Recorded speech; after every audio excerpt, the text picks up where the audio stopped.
নোয়াখালীর কবিরহাট নরোত্তমপুর ইউনিয়ন পরিষদের সচিব মোহাম্মদ মিশকাতুর রহমানের বিরুদ্ধে সামাজিক যোগাযোগ মাধ্যমে মিথ্যা সংবাদ প্রচারের প্রতিবাদে সংবাদ সম্মেলন অনুষ্ঠিত হয়েছে।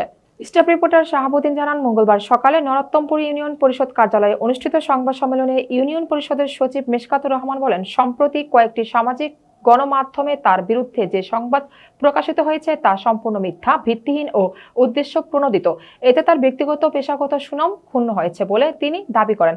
তিনি বলেন, কিছু কুচক্রী মহল তার কাছ থেকে অনৈতিক সুবিধা না পেয়ে তার বিরুদ্ধে গণমাধ্যমকে মিথ্যা তথ্য দেয়, কিন্তু প্রকৃত ঘটনা যাচাই না করে এমন সংবাদ প্রকাশে তিনি তীব্র নিন্দা ও প্রতিবাদ জানান। পাশাপাশি ভবিষ্যতে এমন মিথ্যা ও বিভ্রান্তিকর সংবাদ প্রকাশ থেকে বিরত থাকার জন্য সংশ্লিষ্টদের প্রতি আহ্বান জানান। সংবাদ সম্মেলনে স্থানীয় জনপ্রতিনিধি, গণ্যমান্য ব্যক্তি এবং সাংবাদিকরা উপস্থিত ছিলেন।